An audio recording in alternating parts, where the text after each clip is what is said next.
Good afternoon, everyone. Again, myself Nishant Kashyap. I am editor of TAGMA Times magazine. It is official newsletter of TAGMA, which is India's largest and only association for tool and die makers. It has about 700 member companies around India. And we have with us Mr. D.K. Sharma. He's industry veteran and former president of TAGMA India.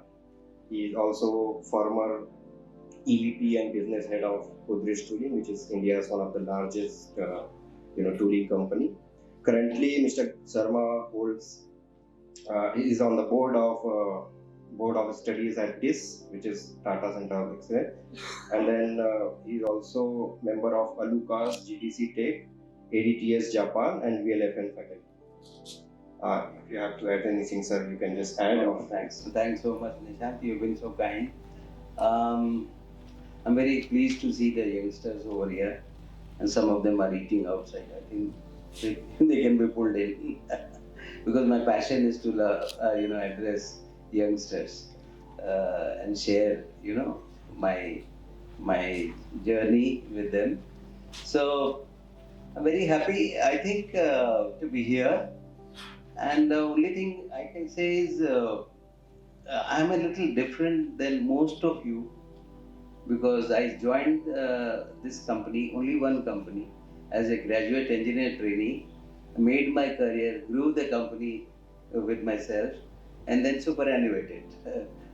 Feel the joy of growing the company and turning around. Somebody is a business transformation. My daughter gave me this designation. You know why?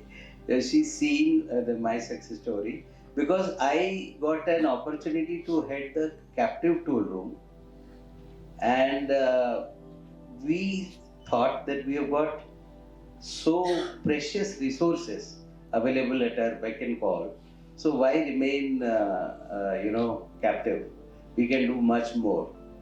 And parallelly, the automotive segment was growing, which is the primary growth driver for tooling. 60% of the tooling goes to automotive. So we thought, why not we turn around? Because being captive is एक जेब से दूसरी जेब में पैसा जाना. People. So when I asked two questions on a business on a day one of my being business head. By the way, I must tell you, of the 39 years of my professional journey, 20 years I was in sales and marketing, hopping from one place to the other across the country. And then finally, one day I got to take the charge of highly technical business tooling. And I did not know, I must candidly accept, I did not know T of tooling. So, not carrying a baggage was good for me. So, on the day one when I addressed the team, they were frowning at me because I was young then and much junior to them, most of them. So, when I started the dialogue with them, they opened up and said, Mr. Sharma, you must know something about this business. There are two things which you must know, that tooling cannot make money. I got a shock. The second thing what they told me, that you can only be a good tool maker if you are 55 plus. Oh my God. I took it with a pinch of salt, Mr. Jinder. And then I immediately said, the purpose of running any enterprise or business is to earn money. That's what I believe in. And secondly, I did not challenge them then, but in the hindsight, I said, let me think about what to do now. I'm strict. So I said, I would like to you to raise the hand who agree with me that business should make money. So reluctantly, a few of them raised because they had that mindset. And secondly, we proved ourselves right that currently the average age of the Godrej tooling people is 27. So literally half of what I was told. So I think believing in yourself and having the passion for manufacturing.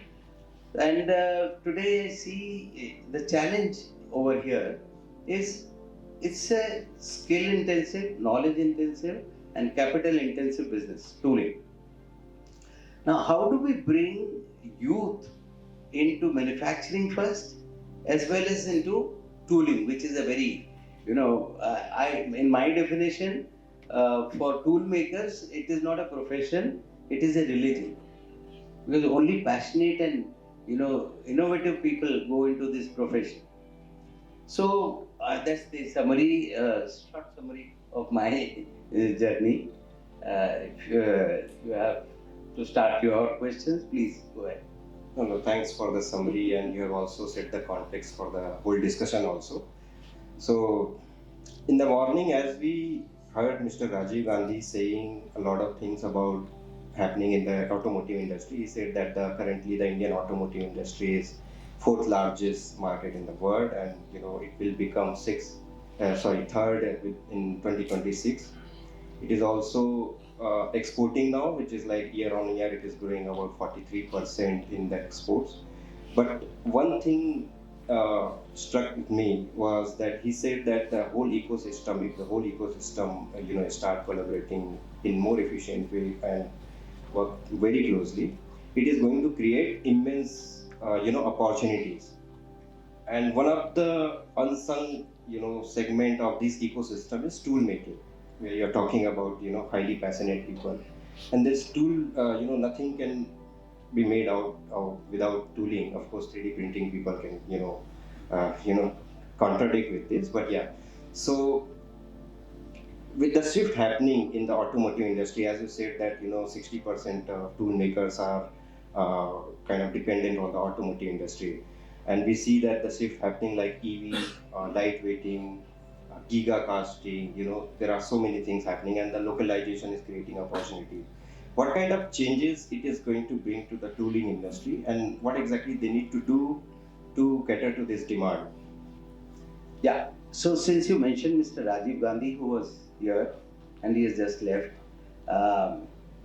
his company announced last year when we invited him to our International Tooling Summit.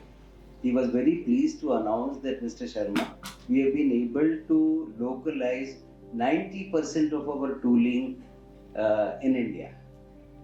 Now that itself speaks about the work done in the tooling segment, even though we struggle a lot.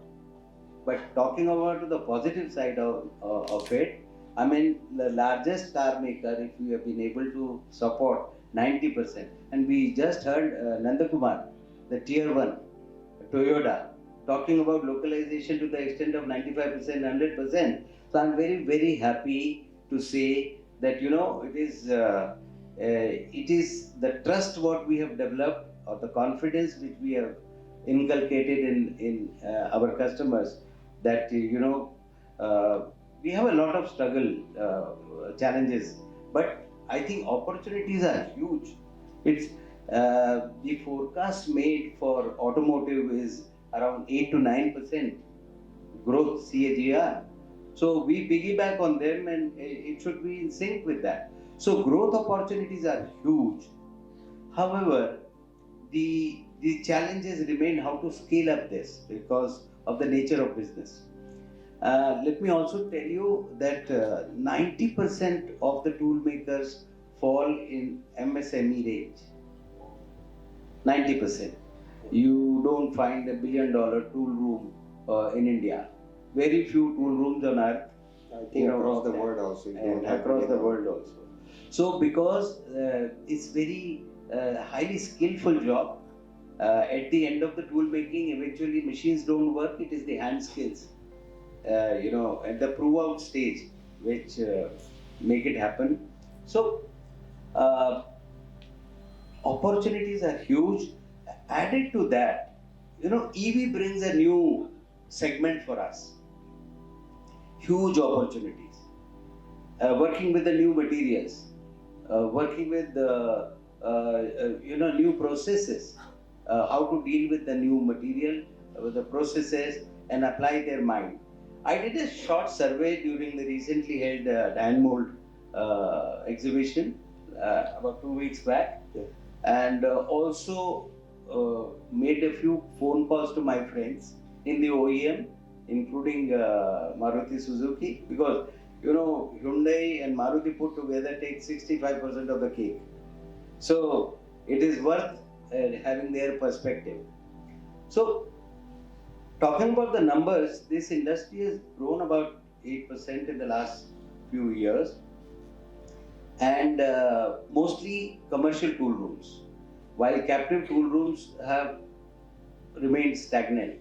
That means people have the opportunity of going out and making tools in India. The good part is that tool makers have invested money despite cost of finance being very high here in this part of the world, in our country, as against the European and developed markets. So, so the opportunities are huge. We have invested in scaling up our businesses. We have made a mark. Some of us, though not very many, have made good names worldwide by exporting. So the trends, as we see clearly emerging, is localization, as we have been talking about since morning. The second trend, very strong, EV brings lightweighting, right? And the third is China plus one strategy. That means huge opportunities. People are withdrawing from China. I mean, most of the developed nations now they are looking at seriously at us, and they have started coming to us. I was in Germany, EMO, and Germans were too eager to talk to us. That how do we come and set up shop here? So I think the other good point I would talk about that to Maruti, to Volkswagen, and to Toyota, I took my top tool makers to them to make a presentation, or rather small exhibition. I think all three of them have come back to us saying that we have patronized the select ones in a big way. So thanks again. I'm busy, accepting compliments. At the same time, I have to plead with them for the help which is required from their side. So what percent was localized in these companies where you are mentioning about I just Toyota, mentioned Volkswagen? 90% In Maruti. in Maruti. Yeah. I can take this as an indicator. Yeah. Not Toyota directly, because OEMs have different policies. Some of them order only through tier ones, some of them buy directly. Maruti has been changing its policy off and on. But Volkswagen never orders the tools directly. But they have Skoda and Volkswagen have similar platforms. We all know about it. So they 3 years back, 4 years back, they came back to us that we would need 2,000 sheet metal tools to be developed. That was massive. And they were complex tools, mind you. They are not easy tools, European standards. And finally, we have been able to make it. The kind of opportunities which we need to really work upon are the new technologies adoption. Hot forming tools are not very popular here. Europeans used, and I think Mr. Rajiv Gandhi also mentioned about using hot forming tools. But this technology is not very easy to prove. As the cars become safer and safer, we would need that hot forming tooling technology. So the other is, when you come to die casting, zero porosity tools. So dealing with aluminum alloys, new alloys, to make the engine lightweight is something which we need to really learn about. The survey says that the lighting tools are not made in India. The 10% which Maruti imports is fine blanking tools, some vibration damping tools, and lighting tools, because we have to send the tools for polishing all the way back to Korea. So that's where the technology exists. So despite all those logistical problems, because we don't have a advanced ecosystem available in India, as a small country like Taiwan has, Korea has, China has. So I think it is very unfair on the part of buyers to compare, us with China. Let me also share something very pertinent over here with you, that those developed nations which we are talking about, which you spoke about, US and Europe, they have a history of serving automotive for the last more than 100 years. And our automotive story is only 30 to 35 years. Now, and I think when we look, when I talk in my circles, it's a crazy market. We want the best and the cheapest. So, and no, gone are the days when very methodically the car or two-wheeler would be made, from drawing board stage to homologation stage. Here, crazy because the lead times have been chopped to half. It's an era of concurrent engineering. By the time, you release these concept design, the tool maker is given the LOI, not money, by the way. Okay. You must note, Mr. Jindala, you must give the feedback to your purchase team. Not the money, it is just the LOI. LOI has got no meaning, okay? You can always go back. This is a commercial term, but we get excited about, oh, we are working for MJ Hector. Now, we start working. Now, then comes a phone call from Mr. Jindal's team. Hold on, Mr. Sharma. Don't go ahead. Stop manufacturing. Stop cutting the steel which you have bought or the casting. We would, there is a design change coming. Now, Mr. Sharma waits. He puts it on hold and does nothing about it. VM expects that they will stop working and do nothing, sit idle, which is not the real case, But suddenly they would come and say, start, Mr. Sharma, start working on it, now I'm ready. So with this type of complexities, we have got to work. But I think we are good engineers, we are good brains. I'm very proud of the young team what I had, and still going great. So we are frugal engineers also. We start sympathizing with our customer. Okay, yeah, you're losing money. But they forget about us, whether we are earning or not. But it's a good thing that we come out with innovative solutions, how to meet the targets. I think that is the need of the hour, and we have done it well. So you spoke about electric vehicle, and that has prompted the new trends like lightweighting and usage of new materials like aluminium, magnesium, Yes. and alloys. But with the shift towards EV, we also know that so many parts will go away. So how is it an opportunity for the tool makers, because all those engine related, powertrain related, transmission related, parts will not be.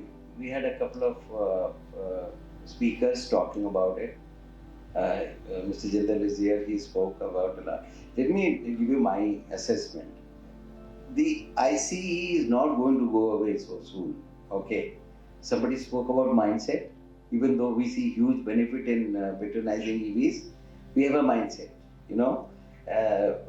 ICE vehicles will come up with such beautiful design that we'll fall for it.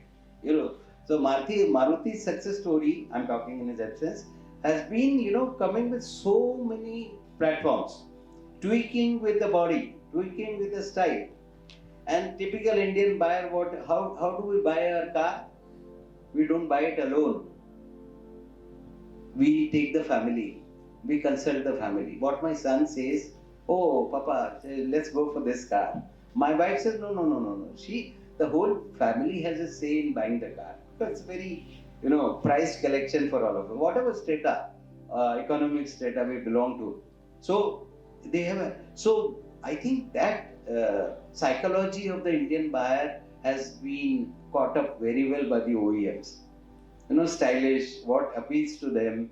So the idea, why I'm trying to say the as far as tooling is concerned, the life cycle of the product, which is car and two-wheeler, is becoming shorter and shorter. So the challenge which say toolmaker face once again is if you want only one lakh cars to be made, how do we reduce the price of the tooling to half? That means it necessitates working with new materials.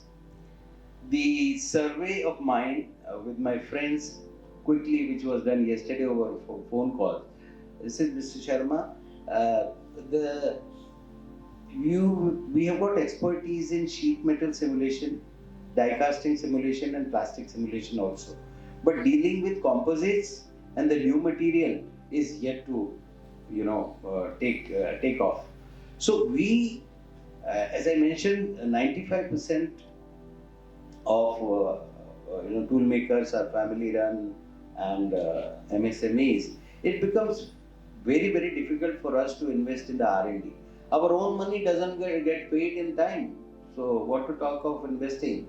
So I feel sometimes not so good that a young entrepreneur willing to invest by taking money uh, from the bank at a higher rate, uh, that his time gets wasted in running around and collecting the money rather than engaging it fruitfully in those innovative areas, which something which I feel very sad about. But I think I need to see the brighter side. We need to really work hard on how do we come out of all these issues. Okay, so till now we have spoken about the shift happening in the automotive industry and the challenges and opportunities it is going to create for the tool makers. Yeah. So in order to tackle the situation, in order to get the most out of this changing shift, what these tool makers have to do, can you highlight those 4 5 points that they need to address to make the most out of it? So I think we ourselves need to have a quest for upgrading our knowledge on our own, rather than depending all the time on OEMs. We need to first of all focus where do we want to become specialists, and that's what my appeal to OEM has been. That some people have the policy of going, say, door of the car, says to get the door toolings made for the car. The second time they don't come to us for the car because I've already learned. They want somebody else to learn. But my philosophy is if you give me repeated work of making the door of the car, I'll become an expert and hence competitive. That's what I believe in. So tool makers have to specialize. You can't be, jack of all. You have to become a champion in doing something else repeatedly. Japanese philosophy, believes in that, and so they should try and become specialist and champion and treat world as their market. So market should not be a problem for them. They can export to the world. The second thing what they need to do is to focus on quality. And the third is on-time delivery. I was the first one in India. I was very enthusiastic about, once you deep dive into the problems, then you find the solution. So I went to Dr. Goldrat, who was on a visit to India, and then I implemented theory of constraints in my shop, and it worked very, very well for us. So we started giving mafia offers, irrefusable offers, because that would entail a huge benefit to the OEMs by launching the car ahead of time. If that tool reaches on time and they are able to launch, so the kind of money that the OEM would save. So he doesn't mind parting of something with the. Otherwise, tool making remains.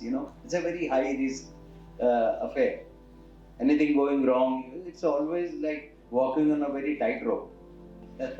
So this is another thing. Project management I touched upon. I think uh, tool makers are notorious for not meeting the timelines all over the world. But those who are able to do this repeatedly and demonstrate repeatedly, I think market is not a constraint for them, because it's a word of mouth. If somebody and people have very short memory.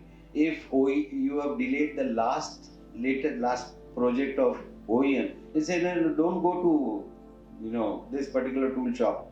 They always delay the tool, so you get branded. So we need to really focus on how do we deliver on time. These are the topmost three things which I would say that we should focus on. Right, and I think in the fourth one, maybe we can add the skill development that I think everyone talks about. Yeah. So, every speakers also have posted for other events. Everyone spoke about, even Mr. Tej Kumar from Toyota Gosai, Mr. Nanta Kumar is sitting here. Yeah. He was talking about, all the OEMs in tier ones we talk, and they all say that tool makers need to enhance their skill, they need to work on their design skills and all. So, how do you rate the skill of Indian tool makers? And even the this summit title is also related to skill development. So could you throw some light on that? Yeah, imagine, Nishant, that I am a tool maker. I run an enterprise, and I try to not only train my tool makers and motivate them to retain them, because it's in my interest. Suddenly, the OEM, typically, not believing us or trusting us that we would deliver on time, they come and hound us, and they sit monitoring their own project. What happens in the process? That my team gets exposed to them. So all that hard work of training them and grooming them up, they walk away. This is very unfortunate. The poaching should not be allowed. Well, they are highly skilled people, and any money is always welcome. So they are not an exception. But unfortunately, that should not happen. That is the first part. The second is Maruti Center of Excellence, where we are sitting here. I think it's a good initiative. I, in my business, had hired several ITIs and made some sandwich programs for tool makers. Now, they are bachas in ITIs, so they don't know how the working environment is, factory. So I brought them into, after their initial 3 months in ITI, I would bring them to the shop floor, teach them Kaizen, teach them safety, and give them exposure to CNC operations and all that. Then they would go back to ITI, and the feedback was so positive. Then the principals would call me up to say that, look, what have you done to our kids? They are talking to us about Kaizen. They know how to improve the things. So there is a merit in it, but I think all corporates are doing it within their capacity. The idea is to now collaborate in the ecosystem with the OEMs. I have an ambition of, I approach that also. There's a madam is there from AGMA. Yes, you have access to SIAM. Both are big brothers. So TAGMA, we can go and collectively, bang. You have better cloud in the corridors of power. I've seen you in Delhi, right? So, TAGMA comparatively is a smaller association and not heard much. So, I think we can go and take up such issues which helps the policy in, or rather framing the new courses for tool making. I think that's what is the appeal. And I know everyone, so I'll make once again an attempt to do that. The bigger challenge is how do we motivate youth to come into manufacturing and then to tool making. I think that is a bigger challenge. So we should everything at our disposal or wherewithal to address young people, and hopefully some of them will get motivated to come into tool making, which is very respectful. The other thing, I'm talking both, okay? So it's a free flow. I'm speaking my heart out. All of us are very widely traveled all over the world, right? The kind of respect what toolmaker earns in the developed economy is something, we drink together, we dine together, we dance together. Unfortunately, this is not the case here in India. The toolmakers don't even get to see the buyer. Forget about meeting Mr. Bhargava and Mr. So I coined that International Tooling Summit so that in the five-star hotels, that unassuming toolmaker comes and shakes hands with who's who, which they normally watch on the front page of the of Times of India. So I think we need real motivation, and we need to take collective risk. If OEMs are going to get benefited by helping us, so I think they should invest part of us in the tooling. I mean, not in terms of real money, but taking sharing the risks, sharing technologies, sharing good practices. This is how we have learned. I picked up a small cluster of tool makers in Pune, and they are doing such fantastic business because they have learned best practices from big tool maker. They were zero. I'm very proud that such success stories are happening. You spoke about corporates are coming up and helping the young students learn real the practical knowledge. In this instant, I would just like to share one instance that I had last month.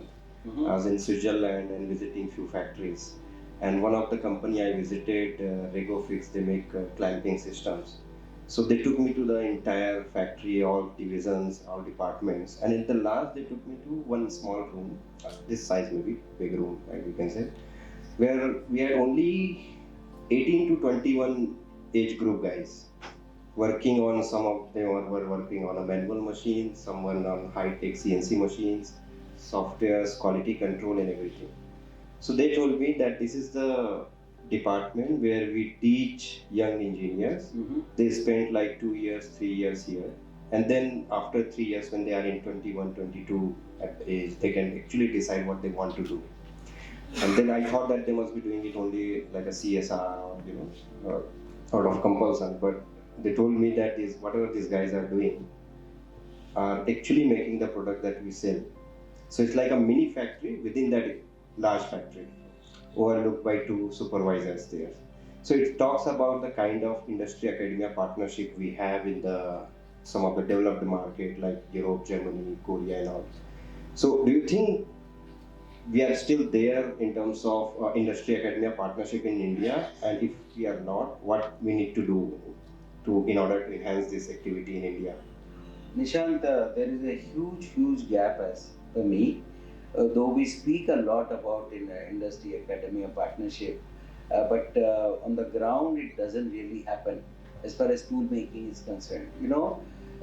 We are so busy in our own affairs that somebody has to take.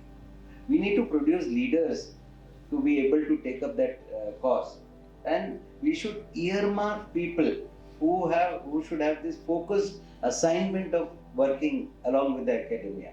It gives excellent results.